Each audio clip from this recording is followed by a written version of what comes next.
우리는 하나님을 섬기며 예배하는 사람입니다. 어떻게 하나님을 섬기는 것이 과연 옳은 일일까? 하나님을 과연 섬긴다는 것은 무엇일까? 이것은 우리가 교회라는 안에 있는 우리에게 어떻게 보면 너무나도 익숙한 일이지만, 또는 저는요, 이건 너무나도 낯선 일이라고도 생각이 들어요. 우리는요, 어떤 일을 익숙하게 진행이 되면 그냥 어떻게 보면 그 마음이라든지 생각이라든지 그런 것이 원래의 모습에서 그냥 좀 떨어져서 그냥 식상하지만 그냥 형식적인 것에만 머물러 있기가 쉽다라는 거죠. 이걸 세상적인 표현은 매너리즘에 빠져 있다 이런 이야기도 하지만요. 그러니까 첫사랑의 감격, 첫 은혜의 감격, 주님을 크게 만나고 은혜를 경험했던 그때의 이런 신앙생활이요, 점점 퇴색해지는 것. 예배를 드려도 예배 그냥 이렇게 드리면 되는 거지. 기도를 해도 기도는 그냥 하는 거지. 섬기는 것도 그냥 이렇게 해서 하는 거지 이렇게 적당한 상황에서 적절하게 여러 가지 신앙적인 모습이 이루어질 수도 있다라는 거죠. 여러분, 이러한 신앙생활을 안 하는 건 아닙니다. 하지만 이것이 과연 신앙생활 하는 거 맞나? 라는 생각이 들기도 하는 상황이 오기도 한다는 거죠. 왜 이런 말씀을 드리냐면요, 말라기 선지자를 통하여서 하는 이야기가 바로 그러한 이야기예요. 이스라엘 백성들이 하나님을 섬겼잖아요. 얼마나 다윗 왕 때에 이 나라가 융성했습니까? 다윗, 솔로몬 이때 절정이었습니다. 그런데 이들이 이 솔로몬 사후에 남북왕국으로 나뉩니다. 그러면서 하나님보다 세상을 섬깁니다.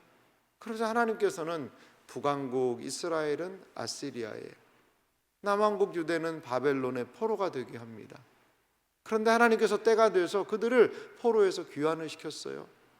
이들은 다시 고향으로 돌아와서 성전을 짓고 성벽을 쌓고 이제 어느 정도 먹고 살만해진 거죠. 이제 이런 삶을 살게 된 겁니다. 그런데 이들이 가만히 생각해 보니까, 아니 우리가 지금 이렇게 다시 뭔가를 했으면 하나님이 은혜를 주고 뭔가를 해야 되는 거 아닌가?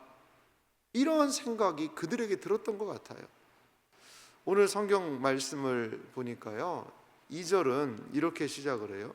여호와께서 이르시되 내가 너희를 사랑하였노라 하나 너희는 이르기를 주께서 어떻게 우리를 사랑하셨나이까 하는도다.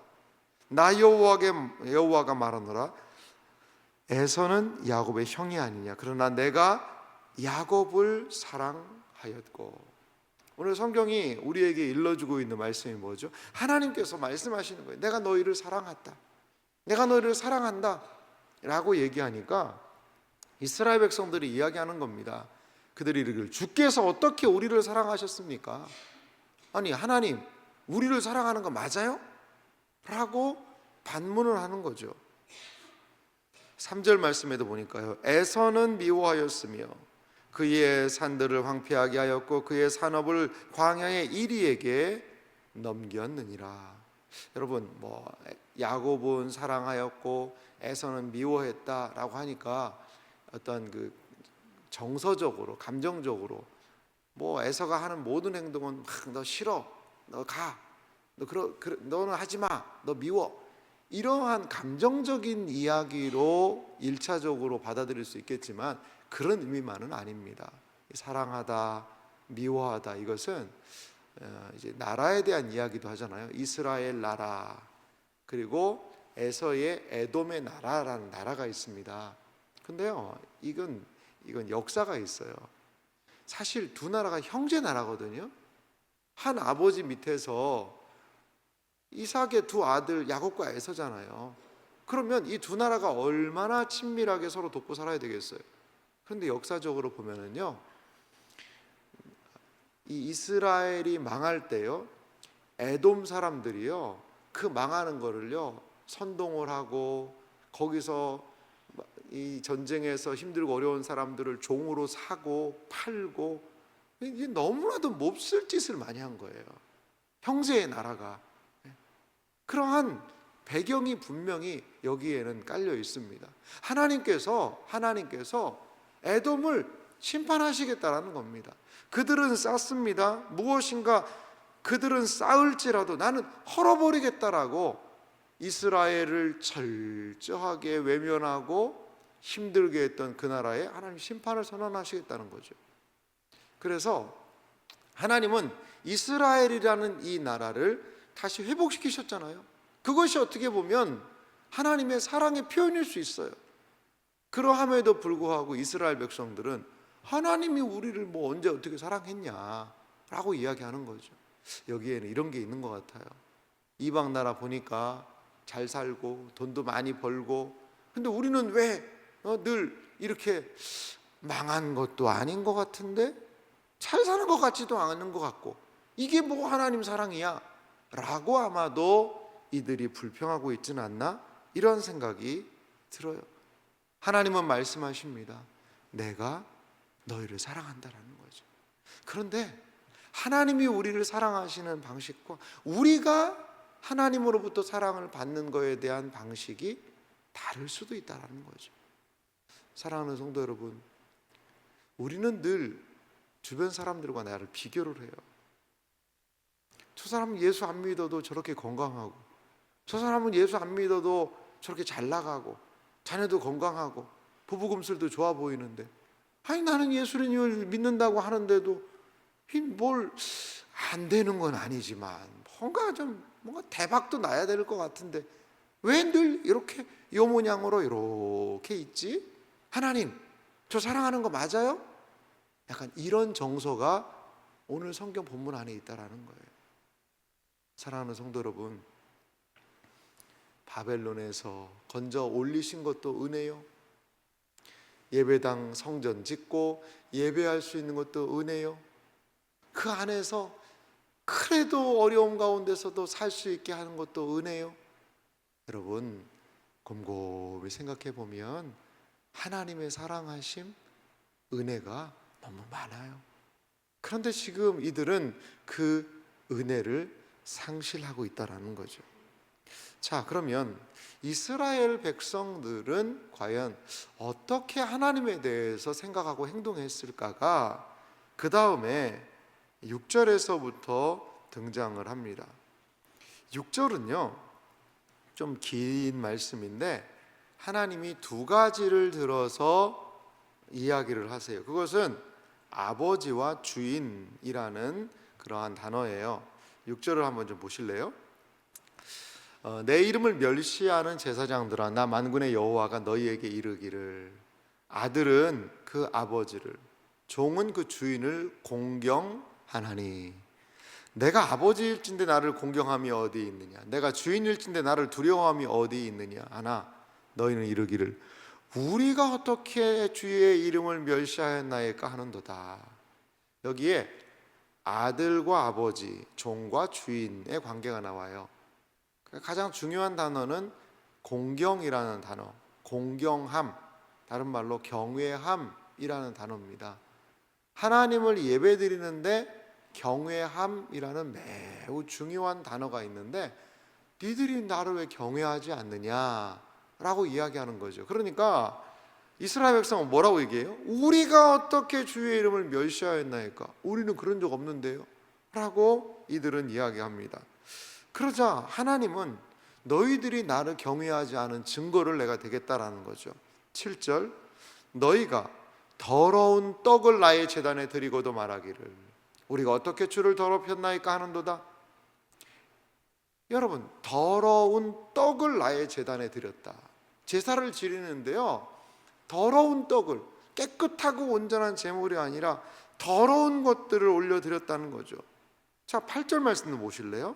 만군의 여호와가 이르노라 너희가 눈먼 희생 제물을 바치는 것이 어찌 악하지 아니하며 저는 것 병든 것을 드리는 것이 어찌 악하지 아니하냐. 이제 그것을 너희 총독에게 드려보라. 그가 너를 기뻐하겠으면 너를 받아주겠느냐. 이들은 제사를 드릴 때요, 이스라엘 백성이 뭘 드렸어요? 눈먼 희생제물. 양 중에 하나가 있는데 양이 하나 눈이 멀었어요. 그러니까 아이고 이거 여기 부딪히고 저기 부딪히고 이게 양이 이게 힘들어요. 그러니까 아이고 그거 그냥 제사 드리자. 저는 것 다리를 다쳤어요. 그러니까 아이고 그거 그냥 제사 드리자. 병든 것 막 털이 빠지고 병이 들었어요. 아이고 제사 드리자. 그거 가지고 제사를 드린다는 거예요. 사실 레위기, 민수기 이런 성경을 보면 제사장들은요 꼼꼼하게 제물을 검수를 합니다. 그래서 온전한 흠 없는 제물을 하나님께 드려야 되거든요. 그런데 가만히 이스라엘 백성들이 관찰을 하는 거죠. 하나님이 오셔서 이것을 잡수시나 보자. 양을 잡아서 각을 뜨고 불을 태우는데 가만히 봐도요 뭐 고기점이 없어지거나 그냥 갑자기 불탄 고기가 그냥 쑥 하늘로 올라가거나 그러지도 않아요. 그냥 홀딱 불에 타가지고, 그러니까 어차피 눈 멀었으니까 아니 어차피 태울 거 아니냐, 이거 다리 저는데 아니 어차피 태울 거 아니냐. 병은 들었어요. 털 다 빠지고 막 초라해요. 아이고 어차피 잡아서 그거 그냥 태워버리면 될 거 아니냐. 근데 뭘 그렇게 좋은 걸 드리려고 하냐. 약간 이런 정신이 있는 거죠. 예배를 드립니다. 아이고 뭐 예배 그냥 1시간 드리면 되는 거지 뭘.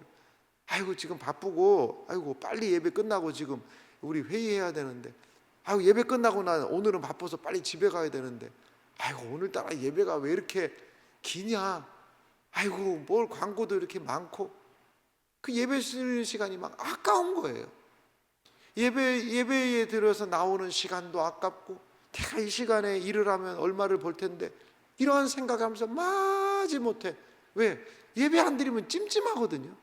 한 주간 예배 안 드렸다가 이번 주 수요일 날 계약이 있는데 그거 그냥 하나님이 확 파토내 버리시면 안 되니까 아유 그냥 예배는 드려야 되겠는데, 근데 마음은 먼 거죠.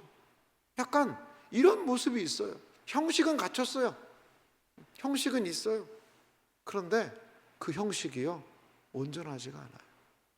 그 형식 안에 하나님에 대한 경외, 두렵고 떨림, 하나님에 대한 사랑이 없는 거죠. 무엇만? 차가운 형식만 남아 있다라는 거죠. 하나님이 얼마나 답답하셨으면 10절에 이렇게 얘기하세요. 만군의 여호와가 이르노라 너희가 내 제단 위에 헛되이 불사르지 못하게 하기 위하여 너희 중에 성전 문을 닫을 자가 있었으면 좋겠도다. 내가 너희를 기뻐하지 아니하며 너희가 손으로 드리는 것을 받지도 아니하리라. 여러분 너무 충격적인 말씀입니다. 차라리 성전 문을 좀 닫아서 예배 못 드리게 했으면 좋겠다는 거예요. 제사를 못 드리게 했으면 좋겠다는 거예요. 우리식으로 얘기하면 차라리 예배당 문짝에다가 못질을 해가지고 다 박고 나서 못 들어오게 했으면 좋겠다는 거죠. 그렇게 예배 드릴 거면 차라리 들어오지 말라는 겁니다. 들어오지 말라는 겁니다. 이렇게 하나님은 이스라엘 민족 가운데서 자행되고 있는 차가운 형식, 마음 없음, 헌신 없음, 그리고 하나님에 대한 기대도 없음, 이러한 이들의 제사장들의 모습과 백성들의 예배에 대해 맹렬하게 질타하고 계시는 것입니다. 사랑하는 성도 여러분, 우리가 드리는 예배는 어떤가요? 예배에 하나님에 대한 기대가 있습니까?